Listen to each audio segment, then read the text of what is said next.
Hello, everybody, and welcome back to the Izzy channel. Good morning, good evening, good afternoon, wherever you may be. Thank you for tuning in again to a live stream where we'll be having a Yankees update on what's going on.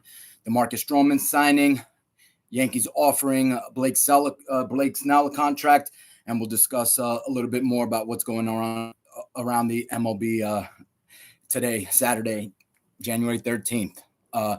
Thanks for coming back to the channel. Please like and subscribe. Comment. Feel free to interact as we discuss this Yankees update for today. So let's just get right into it. Yankees have signed Marcus Stroman to a 2-year deal, $37 million. So basically $18.5 million per year. Now, this may come to a shock to a lot of Yankee fans, as this is a player that's never spoke highly about the Yankees. And obviously now we know that he secretly had a passion for the Yankees. That's why he was always talking bad about them. But we'll get into that. We're going to get into some offer. The Yankees offering Blake Snell a contract. And we'll discuss a couple of other signings around the league. A couple of ex-Yankees players signing with the Mets. And what else can the Yankees do to try and make the team better before they start spring training. So first, we'll get right into it. So Marcus Stroman of the Cubs, All-Star last year, signing a 2-year deal with the Yankees, coming a bit of a surprise after the Yankees didn't land Yamamoto. So wonder how everybody feels about this, and I'll provide my feelings on this signing. So the way I look at this signing is Luis Severino was basically the Yankees' 4th starter last year. Okay. Frankie Montas was supposed to be the Yankees' 5th starter last year. Frankie Montas just signed a 1-year deal with the Cincinnati Reds for $16 million.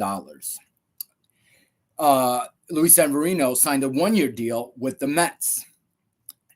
Do I think Marcus Stroman is a better pitcher than Luis Severino and Frankie Montas? Yes, I do.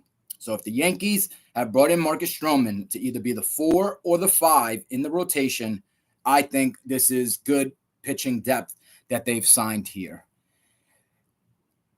To get a 1-year deal, Frankie Montas, the Yankees were actively trying to look into bringing Frankie Montas back. I was hearing around $10 to $12 million, and Cincinnati offering him $16 million. That's why I chose to sign him.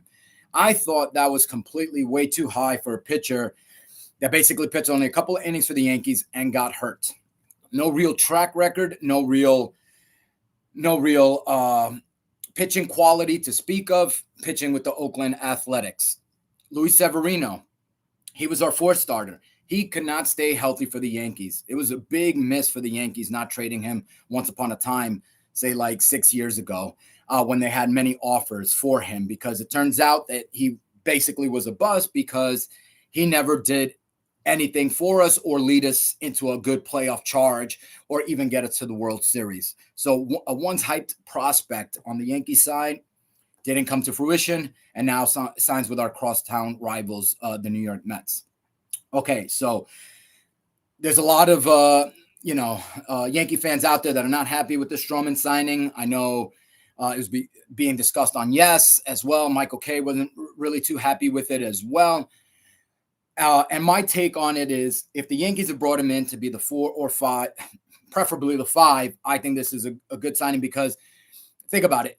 Frankie Montas just signed a 1-year deal for $16 million. Marcus Stroman was a all-star pitcher last year, even though he tailed off to the second half of the year. He still made the all-star team, had a decent year for the Cubs. He's basically had a better career than Severino or Frankie Montas.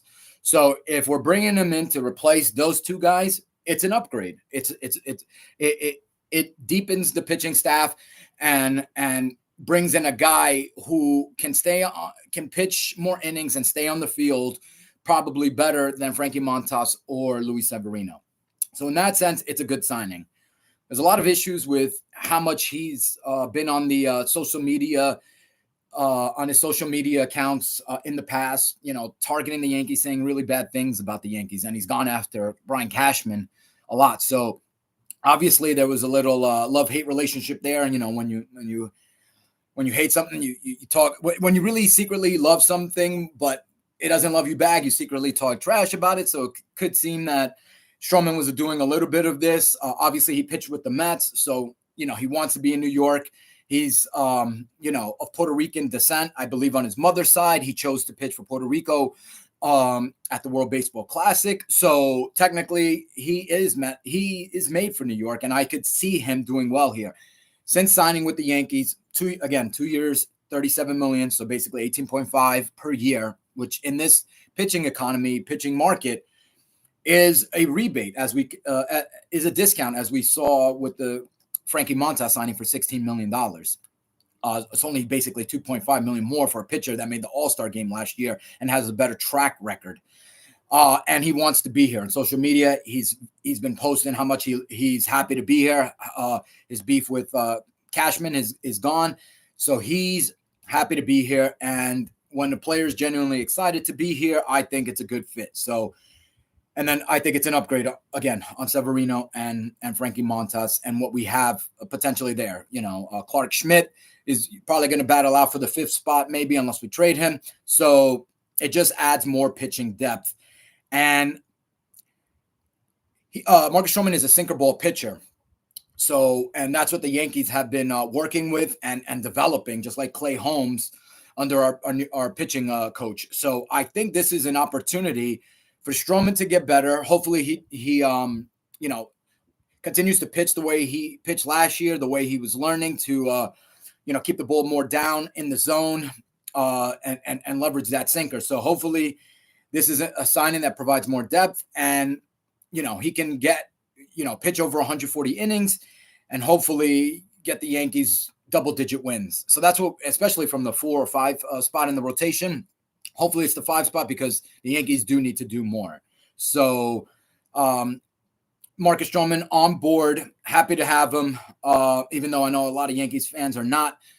I feel that his passion for the game, what he did at the World Baseball Classic, could help. So let's look at this positively, because, we got something in the door and we still need to do more. So hopefully this signing turns out to be a decent one. Again, if you're looking at it as if him being a potential 2 or 3 starter, no, that is not what we want as Yankee fans. And it feels definitely because we missed out on Yamamoto, this is a panic buy, panic purchase. But if we're looking at if Cashman is thinking and the Yankees brass is thinking of this as he's going to plug in the 5th spot, 4th spot, provide us with some more pitching depth, a quality starter to give us some quality innings and quality starts, I think he can do that. And his sinker fits in right with our new pitching philosophy of attracting more sinker ball pitchers. So I think that this is an okay signing. I don't want to say it's a bad signing. I don't want to say it's a good signing. We need to see more. But I think if it's a 4 or 5 pitching slot signing, he can continue to expand on what he did last year. And then at the price that we got him, only a 2-year deal for $37 million for the Yankees is nothing. So this could be a good deal and save cash for us to target other free agents, especially for a couple, maybe a starter or 2, and more in the relief pitching market. Okay. So let us know your thoughts on Marcus Stroman. Tell us how you feel. Do you think this is a good signing, bad signing? And where in the rotation do you think his pitching slot should be? So, if you agree with me, he should be in the 4 or the 5. Let us know your thoughts. Okay. So let's get on to the next bit of pitching news. So rumor has it that the Yankees offered Blake Snell a 5-year, $150 million contract. Blake Snell, the reigning Cy Young Award winner, former Tampa Bay Devil Ray as well. So a 5-year, 150, and we hear that he potentially wanted 1 or 2 more years added on to the deal, which is why they're still far apart on the deal. Blake Snell, I do like his stuff. I think he is a very good pitcher once he gets it all together. However, he is injury prone. And the other big thing about Blake Snell is he doesn't have a big track record on getting past the 5th inning during his starts. one of the big problems I feel the Yankees have had over the last couple of years has been the pitching depth getting past the fifth or sixth inning. Garrett Cole is the only pitcher on the Yankee staff that has a track record of getting into the seventh inning or later. And it's been taxing on the Yankees bullpen, even though we've had a quality bullpen. But towards the end of the season, our bullpen has kind of died out because of all the pitchers that we've had that can only give us 5.5, 6 innings. And I just don't know if Blake Snell is going to change his pitching philosophy, or because he doesn't mind walking hitters. He doesn't like to give in to hitters. Therefore, he always reaches the 100 pitch count, towards the fifth inning or close to the sixth inning. And I think the Yankees need more pitchers that can get later into games, because we already have Carlos Rodon, injury-prone pitcher that probably is going to only average 5 to 6 innings. Nestor Cortez, another coming off an injury last year, probably only going to give us 5 to 6 innings per start. Clark Schmidt, a young guy, third time around through the lineup, he was getting shellacked. So I still only see him as a 5 to 6 inning pitcher. Marcus Stroman doesn't have the big track record again of getting that deep into games, even though he has a little bit more of a track record to get deeper into games like the sixth, maybe even the seventh, because he is a sinker ball pitcher. So that's why, it could be a good fit. But Blake Snell, 5 years, 150. If you want us to go up for more, no, I don't think that would be a good deal because, again, of the limitations that he can provide by not getting deeper into games. And then there's many games where he doesn't have control. And if he doesn't have control, he walks a ton of hitters, they get on base, and he has the propensity to give up a long ball. So, he's going to have a bunch of those really good games and a bunch of those really bad games. And then those in-between games where he's only going to get the 5 innings. So will he be able to provide the pitching depth that the Yankees need? I doubt it. However, if the Yankees don't want to give up or don't have more assets and we only have money, and he's willing to come down and stay at the 150 range, then so be it. Let's bring him on board. But I think that there's other avenues that the Yankees can go down instead of the Blake Snell. We don't really know what the Blake Snell market is right now. We know that the Giants are the San Francisco Giants are probably one of the major players interested in him with money to spend, and they need to attract, high quality talent. And, rumor has it that Blake Snell wants to be out on the West Coast. And he's a notorious Dodger killer, which is why he could, good fit for San Francisco, but also for the Yankees, because most likely if the Yankees do get to the World Series, the Dodgers are the favorite to be in the World Series. So if he can beat the Dodgers on a regular basis, why not bring him on board? But I just don't know if he's the answer. So again, let us know your thoughts, what you think about the Yankees offer to Blake Snell. Rumor has it 5 years, 150. But him wanting more years and more money on the contract. What do you guys think? Do you think would you guys be fine at 5 year, 150? Should the Yankees increase the offer? I definitely don't think they should increase the offer. I'm surprised they even offered a 5-year deal. This is a pitcher who's around 30 years old already, even though he still has a good arm with not too many shoulder or elbow issues. But again, he does get these lingering injuries throughout the year, inflammation, things like that do make him go on the DL a couple times a year. So again, it's not a pitcher that's going to get us 200 innings a year. He's not going to pitch deep into games. So I just don't know if that's the fit I want. And there's other players out there that I think the Yankees should go after. And let's discuss some of these possibilities and different options for what the Yankees need to do. So as I mentioned, if we brought in Stroman to be the 4 or 5, okay, let's work with that. However, there needs to be more work done.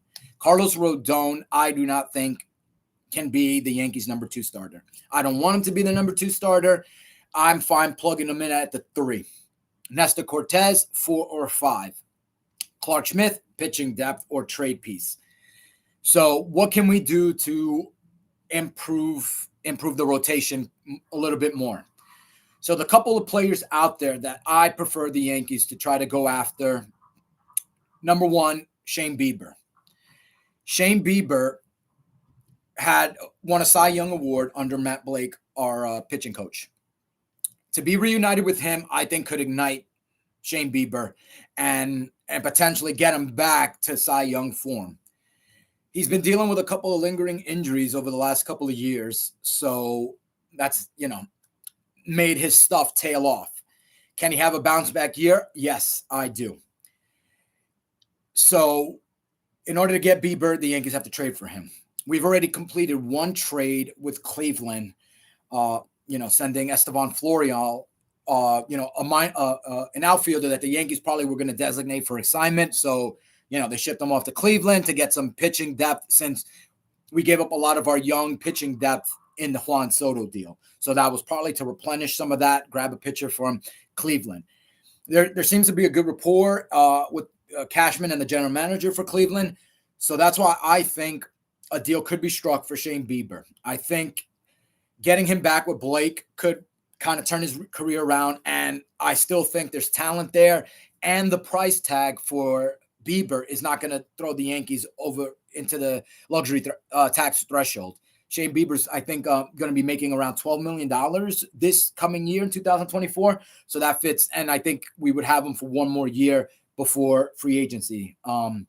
So that's why I think it's a good fit. I think we wouldn't have to give up a lot to get him from what I'm hearing. So that's why I think this is a preferred option, especially since we would have to give up probably our two top prospects and even more, and probably our two best pitching prospects in order to get the best trade piece on the market, Milwaukee's Corbin Burns, who I would love to have. I think he's probably, top 5 pitcher in the major leagues right now. And his stuff is just tremendous. Even though he had a kind of a down year this year, I still think he is quality talent. I think he is an ace, and he's set to hit free agency this year. So another big reason why the Yankees might not be targeting him is because he has told all the major league teams that he is going to test the free agent waters after this year. So if you trade for him, you're only getting 1 year from him, and then he's going to test the free agent waters. So he's not going to negotiate within the year,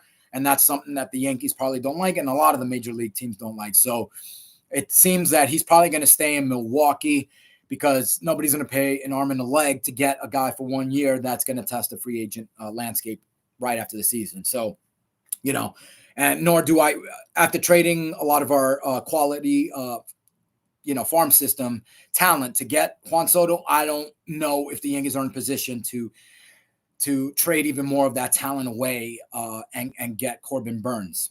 And then, so potentially targeting Shane Bieber is an option where we don't have to give up too much depth. And in particular, we wouldn't have to give up a lot of our pitching depth. I think we could give away positional players, which we do have a lot of depth in, that probably will have a hard track to make the team. So therefore, why not? Let's use that to get pitching, because pitching is what we need. And the Yankees are still do not have a rotation, in my opinion, to come out of the AL, out of the American League, or even win the World Series. So the Yankees still need to do work.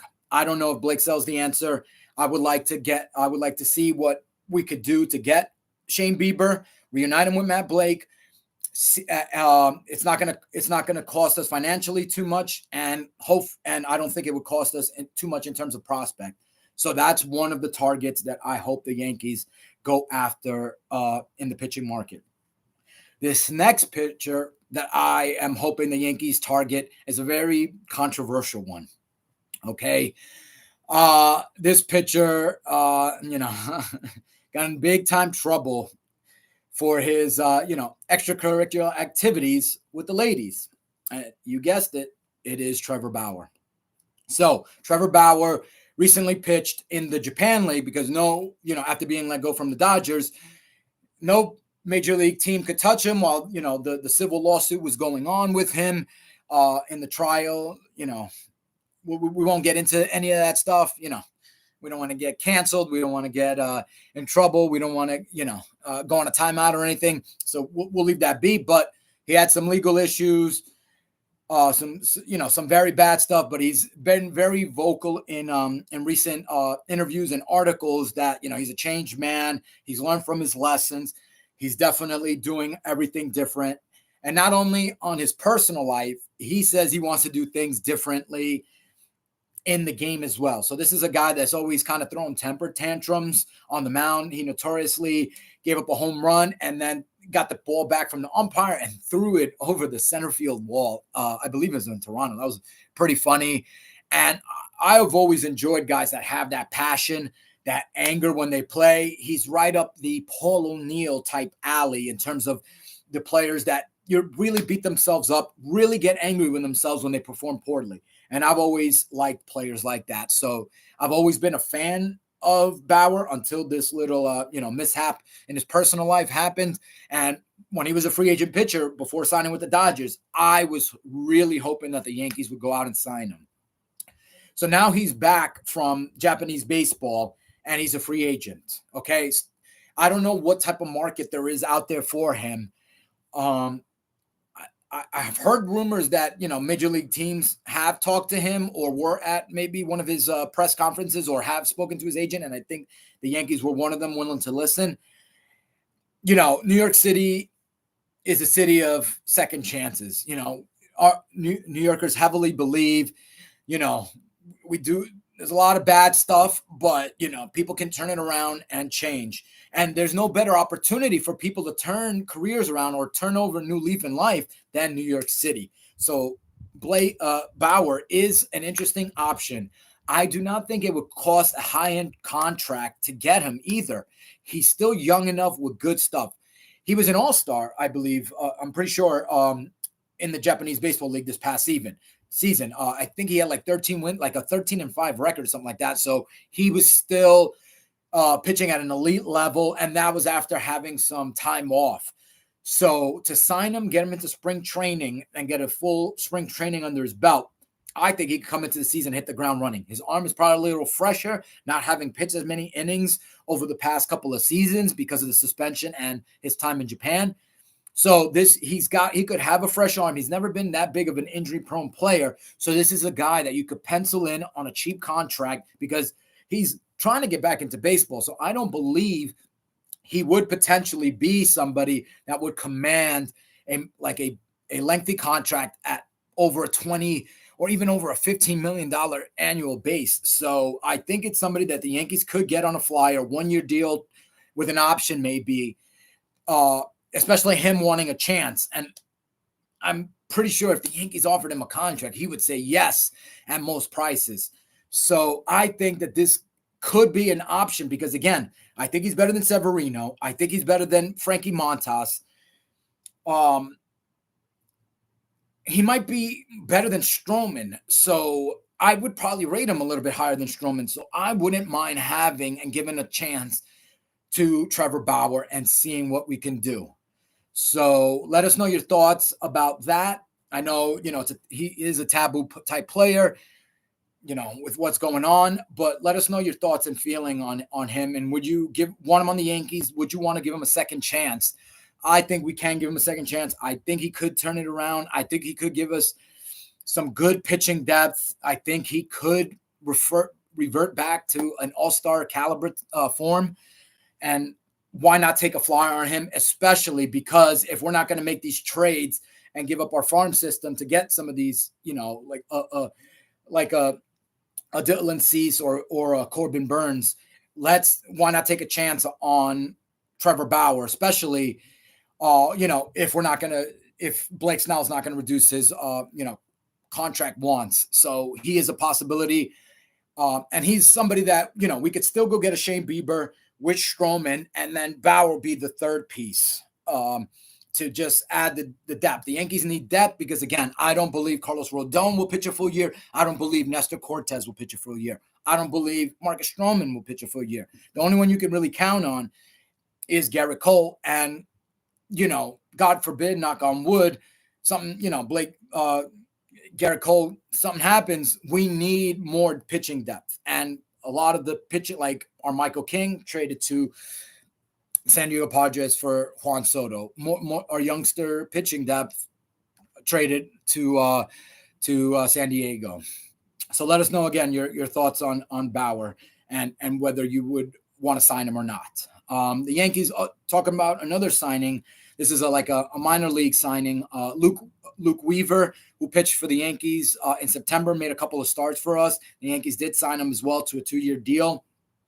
But that is just more of a replacement for the young pitching depth that we traded away. So he'll probably be a guy that we could call up to make a start here and there, as he made in September for the Yankees last year. So just adding more pitching depth, I'm fine with it. It's not going to cost us anything. He did have some decent starts for us at the end of September. So why not add some pitching depth at a low price for somebody who's been here and already has some familiarity with the New York market and pitching for us. So, yeah, I thought that was an interesting, sort of decent pitching depth signing. So, and then lastly, the other starting pitcher that the Yankees have been heavily linked to and ongoing negotiations, Dylan Cease. Dylan Cease has been a favorite pitcher of mine for a couple years now, as a very big fantasy player.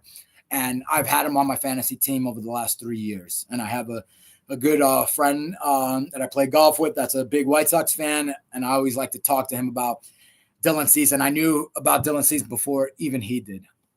This is a fireballer with great stuff, even though last year he kind of took a little backward step with his numbers. But again, that was pitching in Chicago where the team deteriorated. The culture wasn't good. So in situations like that, you're always going to your play is kind of going to resonate with what's happening at the team. And if the team is not playing well, you might lose some of your stuff. Your mental game might not be in it. So, there's a ton of reasons why he could have had a dip in form last year. But I do believe this is a high-end starter. And if the Yankees could get him, I see him fitting in our number 2 slot right away, right behind Garrett Cole. So I do want, the Yankees are actively negotiating with the White Sox still. I think they're, this is what the Yankees do and Cashman does. They get into talks with teams. They talk about trade pieces here and there. When the teams ask too much, then the Yankees walk away from the negotiation table. They let them talk to other teams. When other teams don't offer the same, the packages that that team is asking for, they tend to ask lower their asking price, and then Cashman returns to the negotiation table. So there's a little bit of cat and mouse, I believe, going on here with Cashman and the White Sox to try to drive the price down for Dylan Cease, and I'm all for it because, again, I'm not a fan of trading away too much top tier farm system depth in order to get pitching depth, high end pitching starters.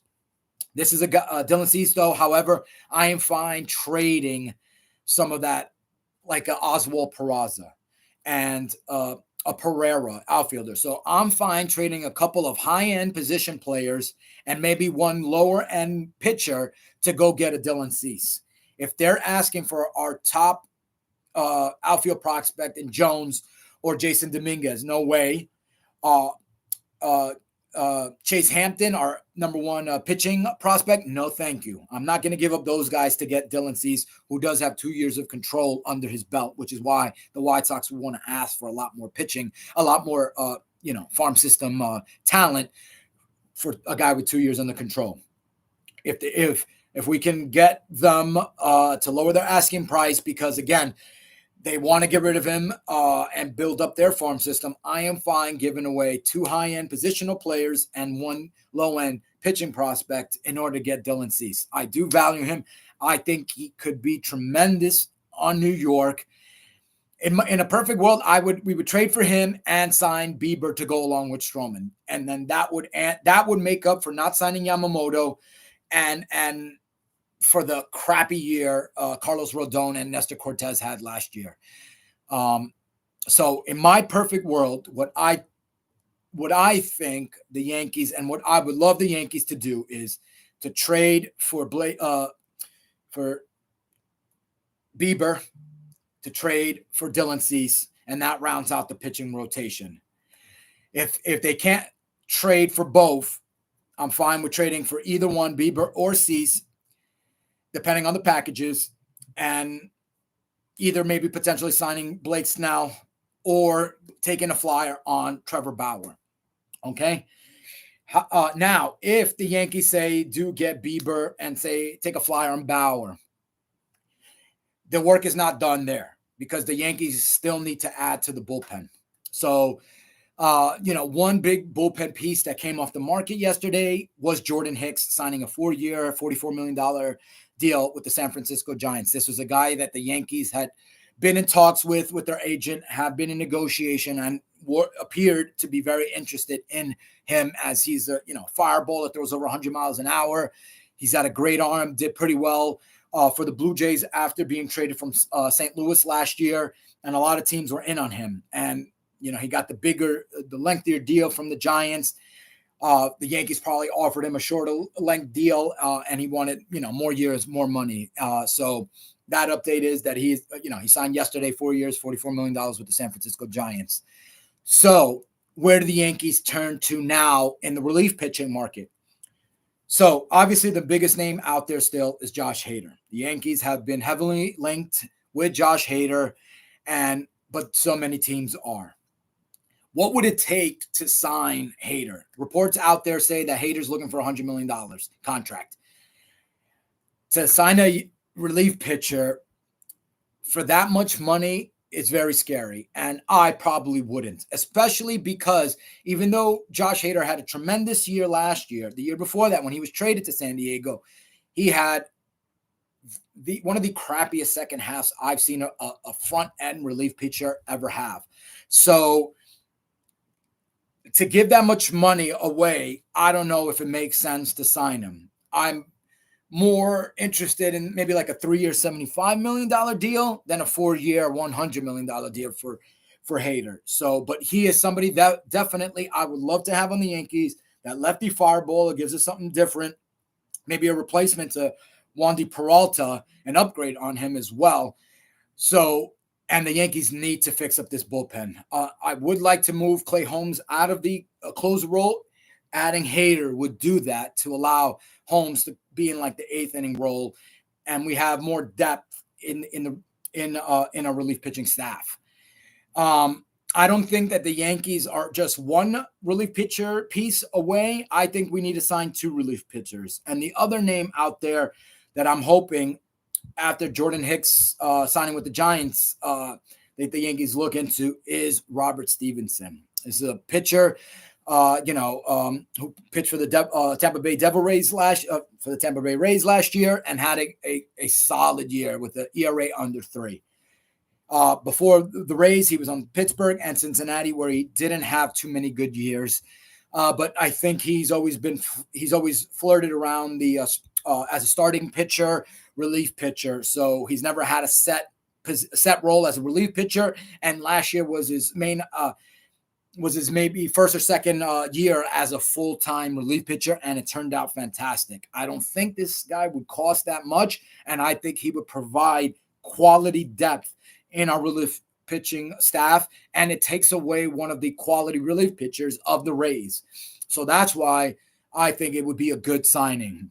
Signing Hader and Stevenson with Bieber and Bauer, I think would complete the pitching rotation and make the Yankees World Series contenders again. So those are a couple of different options in the relief pitching market now that Jordan Hicks has signed with the San Francisco Giants. So let us know what you guys think about potentially going after Josh Hader, what you guys think about Robert Stevenson, and what do you guys think of my overall plan for the Yankees? Definitely not happy if we stand pat with just Stroman and maybe signing a relief pitcher here and there. No, there needs to be more done.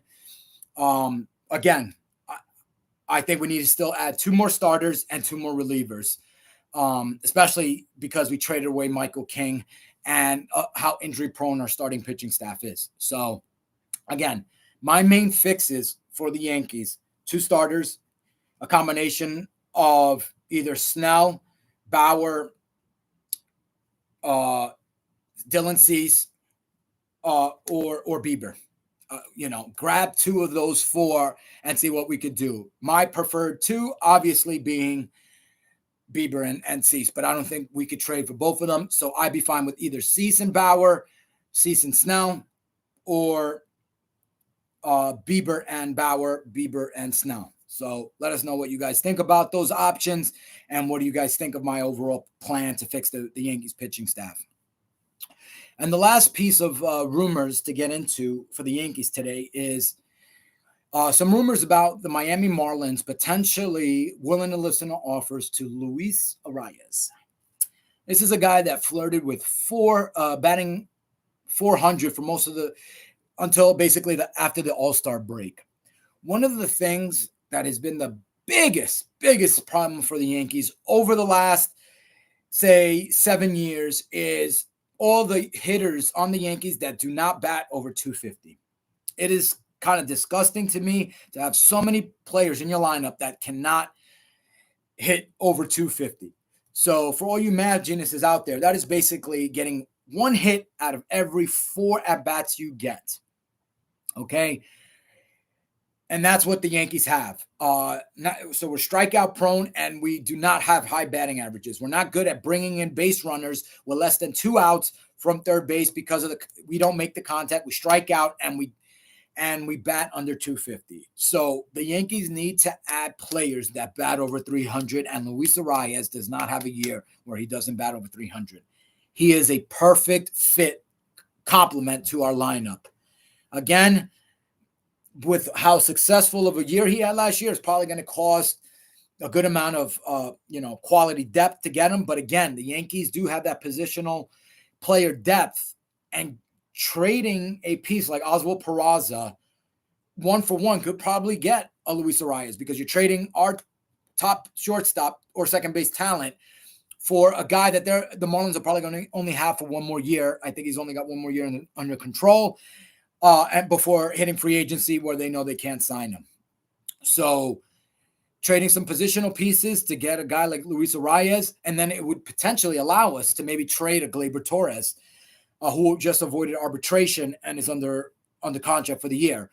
So it would give us flexibility to maybe include Gleyber and Clark Smith in a package to get a Dylan Cease or get a Bieber, while making our lineup better. Because believe me, I'd rather have Luis Arias than Gleyber Torres. Gleyber Torres is definitely one of those players that struggled last year getting in a guy in from third because he couldn't make contact or strikeouts.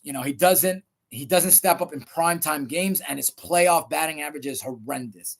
So I would definitely welcome Luis Arias over Gleyber Torres. Let us know what you think about potentially going after Luis Arias. And, what do you guys think about potentially trading away Gleyber if we can get somebody like Luis Arias? Okay. So a couple of now to get on to kind of like your MLB roundup, talk about some other signings and happenings around Major League Baseball. We'll talk. We'll first get into a little bit of our crosstown rivals, the New York Mets, who have signed a couple of former Yankees, Luis Severino from the pitching department, and also Harrison Bader, who the Yankees traded away to Cincinnati last year towards the end of the season, signing a 1-year deal with the Mets.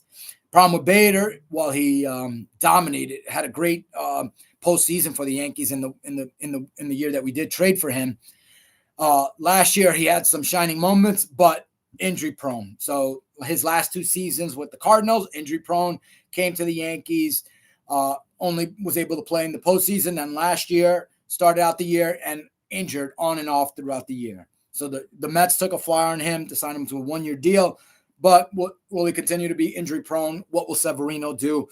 These are 2 flyers the Mets took, but it looks like the Mets are going to be counting on them to be starters. So I don't think those were good signings, in the sense that if those are going to be all their signings and stand pat and place them in as regular starters that they can count in for 162 games, because I definitely don't think they will be good choices, because I do think they are injury prone and probably will most likely get injured again this year. So, the Mets kind of taking our leftovers there. We'll see how it pans out. But yeah, it's going to suck a lot if they do have like career years, or they finally get it together and have all-star type years for the Mets. But, those are the signings that the Mets have chosen to go with, and we'll see how they pan out. And then lastly, we're going to get into the Dodgers, as it's something that, I haven't spoke about yet. And obviously with the Yankees' pursuit of Yamamoto is very it was gutting to not be able to sign Yamamoto, him choosing it to go on the Dodgers. And, even with the Yankees not really interested in going after Ohtani, we all knew he was going to go to the Dodgers, but him deferring that money in the contract to allow them to sign more pitchers, hurt. So, it's definitely turning them into a super team, trading for Glass now, signing him to an extension, signing Teoscar Hernandez to build out that, to replace basically JD Martinez with a younger, bigger power hitter, even though I don't think Teoscar Hernandez is going to make the Dodgers a better hitting club, because I don't think his batting average is better than JD Martinez. I think JD Martinez got all the RBIs with the Dodgers last year because he's a good contact hitter and a good average hitter. I don't think Teoscar will do that, even though he'll probably hit more home runs for the Dodgers. So I think that creates more of a gap that makes the Dodgers lineup better, even though they did get Ohtani. But filling out that rotation with Yamamoto and Glasnow makes the Dodgers the preemptive World Series favorite. And this kind of like this migration of top-tier Japanese talent going to LA is a little scary as well. Obviously, they hold court with being the closest place to Japan, where it's the shortest flight. So top-tier Japanese talent wanting to play on the West Coast because it's a shorter flight home and allows them to visit home more often. It's becoming a preferred destination for the top-tier Japanese players, which is kind of scary because how many more top-tier talent will they attract because of this, close to home comfort zone that they provide for the team, and also having Shohei there and now Yamamoto. So, yeah, and everybody's saying that they're becoming the new evil empire. There'll never be another evil empire. That is the Yankees. That is George Steinbrenner. May he rest in peace. God rest his soul. The boss. We love him, and nobody did. He did what, he created the evil empire. He was the first to basically take that footy soccer mentality of buying players at whatever the cost to bring in the top talent and make and just create better marketing for your team, advertising, more revenue dollars outside of just signing a player and him doing well for the team. So with the Dodgers getting all these guys, they are the favorites. They do still have a good quality lineup, but it's a little scary. We're going to see how Yamamoto translates to the major league. It's a slightly different baseball. Let's hope, he doesn't have as good as a year as, many will think he has. But with the way Kodai Senga pitched for the Mets last year, I could see him having a similar type year or even better. And then, as Yankee fans know, we've had Tanaka, who, again, in his first couple of years was really good with us before, arm injuries and him not getting that Tommy John, kind of like as he got older, kind of deteriorating his elbow, and he couldn't throw the fastball that much. But we'll see how Yamamoto pans out for the Dodgers. But it is scary that they're becoming the preferred destination for top-tier Japanese players, and how many other players will Shohei Ohtani attract? Like a Tyler Glasnow.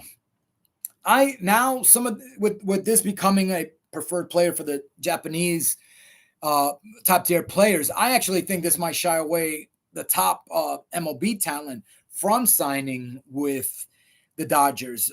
Players could feel like, all the focus is going to be on them. They're going to, the marketing opportunities, the advertisement, the sponsorship opportunities are only going to be for the Japanese players and in the Japanese market. Or they might not like, a player like of Ohtani's level deferring that type of money because, it could be asked of more MLB players to take a contract like that. So I'm wondering if this will shy away players from going to the Dodgers because they don't like what's going on, or they just don't want to deal with that, with the huge influx of Japanese media and worldwide media that's going to come with having the top tier Japanese players over there. So we'll see what that does in terms of them trying to get more talent, but they're still active in the free agent market, and they're continuing to sign and try to increase, their talent level because of the deferred contract by Shohei, even though Yamamoto's contract didn't get deferred like that. So we're starting to see that become into a super team. Will that translate into a World Series or even create a dynasty? Yet that is yet to be seen. So let us know your thoughts on how you view the Dodgers, what they're doing, and this influx of Japanese top-tier talent going to their team. And then the last MLB update to get to today is the lefty pitcher from Japan signing with the Chicago Cubs. This is an interesting signing because, many believed he was going to go to the Red Sox. I believe, I don't want to butcher his name, Shinagawa, something like that. But, this was an interesting piece that the Yankees were also rumored to get. But because him being a lefty and the Yankees already having two lefties in the rotation, to add a third as an unknown is a little bit too big of a question mark for the Yankees. That's why they probably rather go after somebody like Blake Snell, somebody a more known entity, than to add another lefty piece without really knowing what he's going to bring to the table. But him signing with the Cubs, probably a good fit. A good culture fit in Chicago. I actually like the signing for Chicago because he could turn out to be a good pitcher for what the value is that they got. So, that seems to be a good fit. What else? It's a replacement because they lost Stroman coming to the Yankees. So we'll see what happens there. Let us know your thoughts on that. If the Yankees possibly missed out on that, on signing a good Japanese pitcher. But yeah, that'll be the MLB roundup and your latest Yankee update here on the Izzy channel. Thank you very much for tuning in. Again, please like and subscribe. Provide some comments, feedback. Let us know how you're liking the channel, liking the content. Let us know what you would like to hear about more. And again, thank you for tuning in to this live stream. Enjoy your day, and God bless to you, everybody.